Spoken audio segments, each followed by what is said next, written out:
They told me I'd be alone on the night shift. That was the deal. Good pay, no kids, no teachers, just me and the hallways of Bria Hall Academy. I've cleaned worse places. I've worked graveyards in hospitals, grocery stores with rats the size of cats. But something about this building, it felt wrong the second I stepped inside. Bria Hall's electricity was supposedly cut years ago. Still, every hallway glowed with sterile, buzzing lights. I even asked the manager about it. He just blinked and said, "The lights never go out, ever," like it was obvious, like it was a warning. I started my first shift last Monday at 11:01 p.m. sharp. The janitor's closet unlocked automatically, and the loudspeaker crackled to life with one word: begin. I thought it was a prank, but every night since, the voice returns. Same time, same word. Last night, though, it said something different. It said, "Don't look in room 209.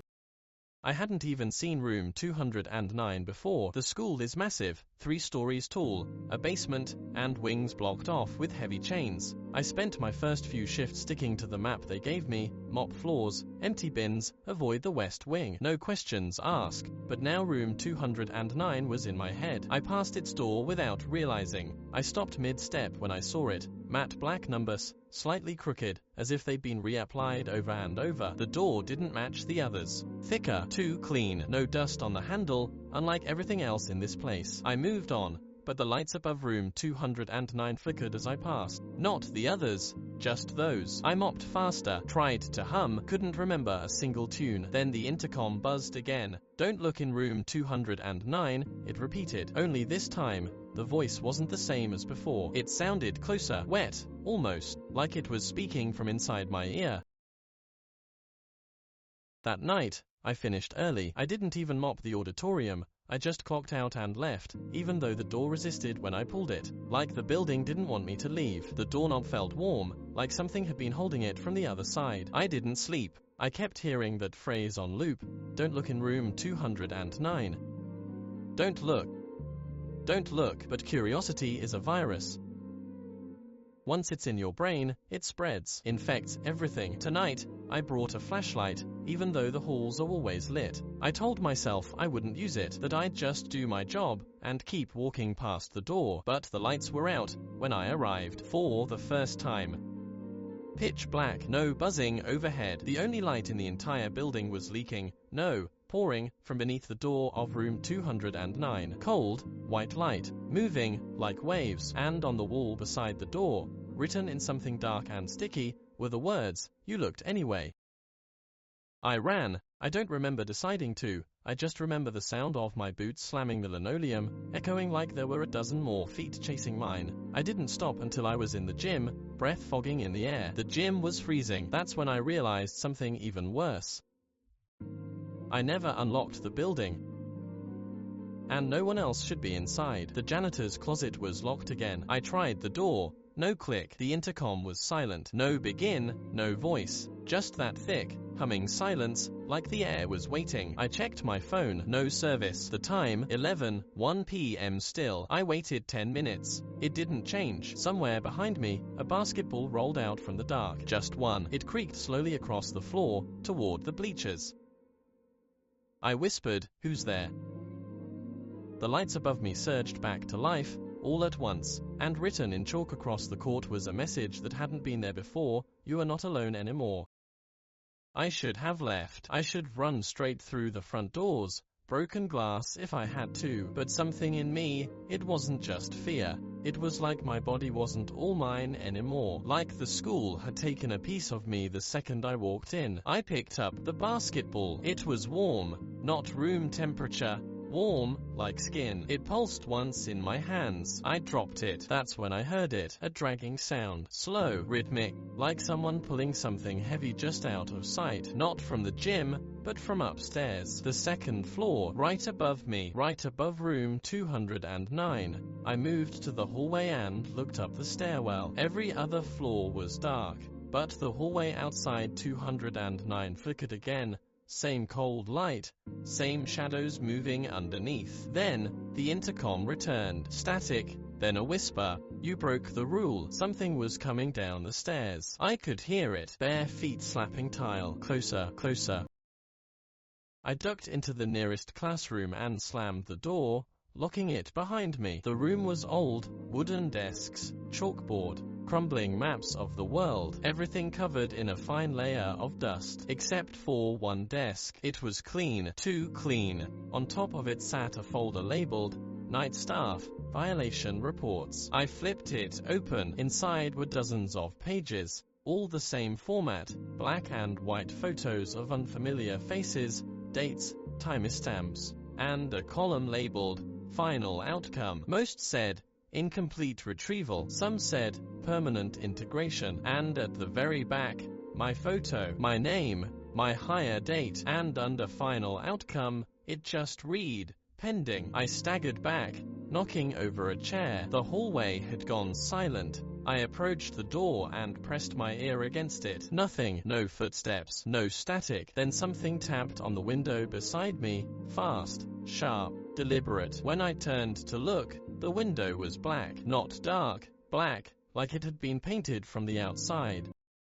But there were fingerprints in the paint. The fingerprints were small, child-sized, dozens of them, smearing downward, like they'd been trying to claw their way in or out. I backed away slowly. My heel hit something soft. There was a chair in the far corner that hadn't been there before. Someone was sitting in it. I couldn't see their face, just the shape of them. Thin, too thin. Head tilted sideways like they were listening, or broken. Then the lights in the classroom blinked once, and they were gone. The chair was empty. The door creaked open behind me, just a crack, enough for something to squeeze through. I didn't wait. I ran into the hallway and turned right. But the corridor was different now, longer. The ceiling felt lower, the walls tighter. There were no classroom doors, just one, far ahead, glowing bright white. Room 209. No matter how fast I ran, the hallway kept stretching. And the door, it wasn't getting closer, but something behind me was, and it was breathing. I turned to look behind me, just once. There was nothing there, but the breathing didn't stop.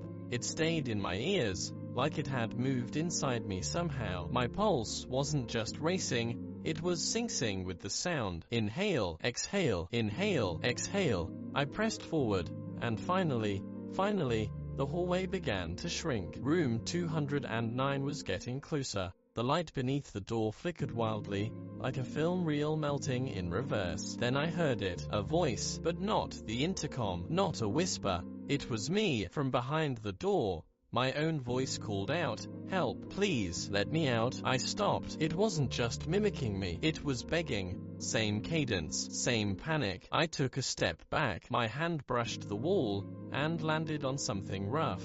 Carved deep into the drywall were 6 words, "Do not let yourself out." Then the door to room 209 unlatched, on its own, just a soft, patient click.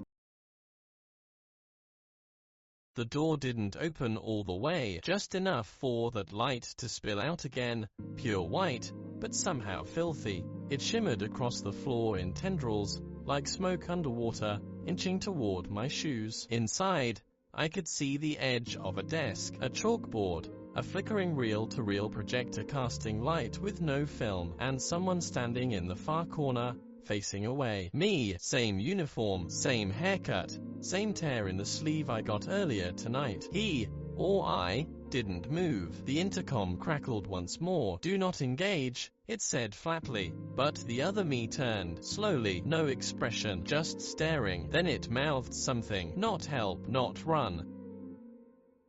It said, "Too late," and the projector clicked off. The hallway behind me vanished. Not went dark, vanished. The walls, the floor, the ceiling, all gone. Just a yawning, black void stretching behind me. I took one step forward into room 209, and the door slammed shut behind me. Room 209 was wrong inside. It looked like a classroom, but the dimensions didn't make sense. Too long, too deep, like it stretched into something else, like the room had been stitched onto another space entirely. The projector turned back on by itself. It clicked and whirred, casting silent black and white footage onto the chalkboard. I watched, frozen. It was surveillance video, a camera angle from the gym, dated last week. I saw myself cleaning, mopping, pausing, then looking up at the bleachers. There was someone sitting there, watching me, frame by frame. I could see them stand, move closer, but I never reacted. Then another clip, this time from the hallway, room 209. I was standing in front of it, but I wasn't alone. There were dozens of me, all facing the door, all motionless. The last frame froze on my face. I was smiling, and both my eyes were completely black. I backed away from the projector, heart hammering in my throat. Something shifted behind me, not footsteps, just air moving wrong, thick, pressurized, like something huge was breathing in the walls. Then the projector shut off again. The room dimmed. I wasn't alone anymore.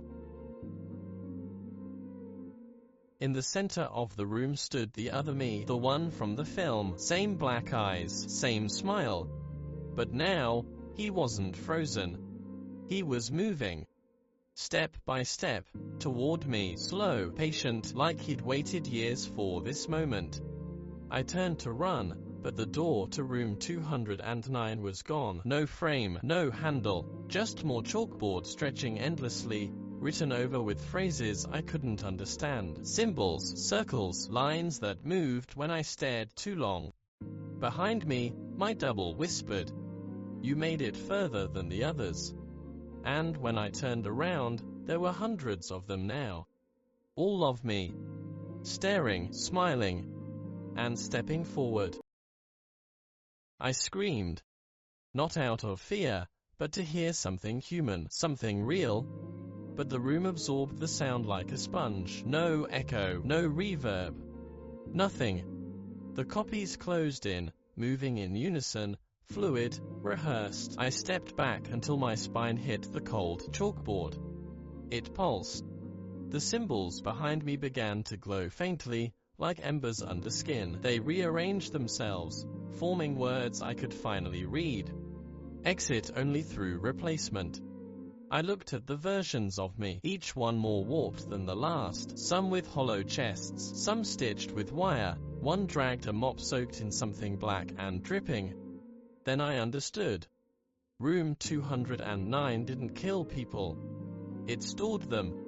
Every janitor before me, every night staffer who broke the rule. They weren't consumed, they were copied, filed away into the architecture, a growing archive of broken identities.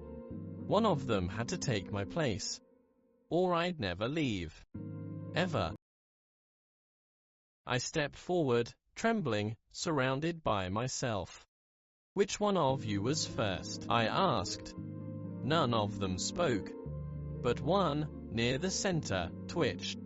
His mouth opened far too wide, and from it came the intercom's voice, warped and layered. "Selection in progress." My head throbbed, lights flickered, my knees buckled. And suddenly, the room changed. I was back in the hallway, alone, silent.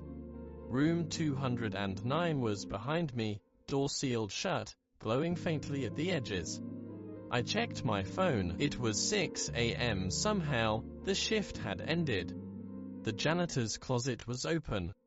The intercom buzzed one final time. "Thank you for completing your shift." Outside, the world was gray, overcast, normal. I drove home in silence, slept for 12 hours.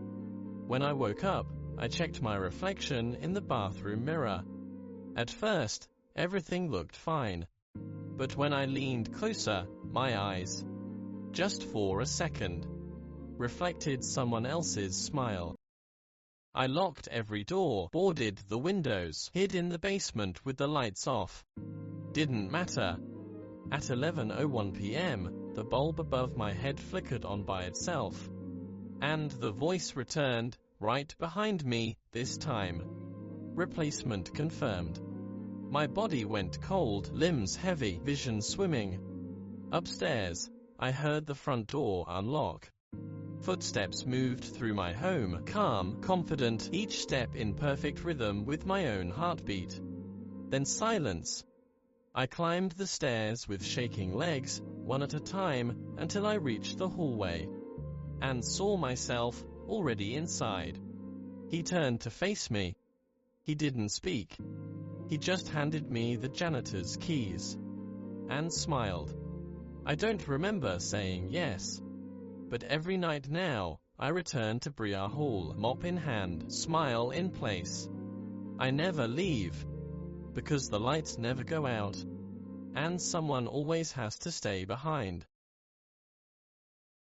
If you enjoyed, like and subscribe for a voice reveal at 1000 subs and more original spine-chilling horror.